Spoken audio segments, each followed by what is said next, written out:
celebration is for us too. We may not be the ones wearing the cups and crowns, but we carried our children through this journey in our way.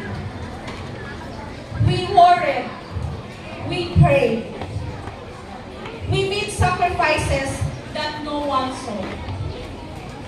And yet, here we are watching our children reach a milestone in one's only dream for our death.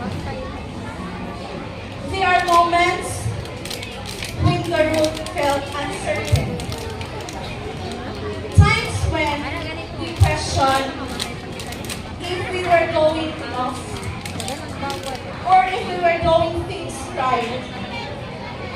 But today, remind us that love, patience, and support truly make difference.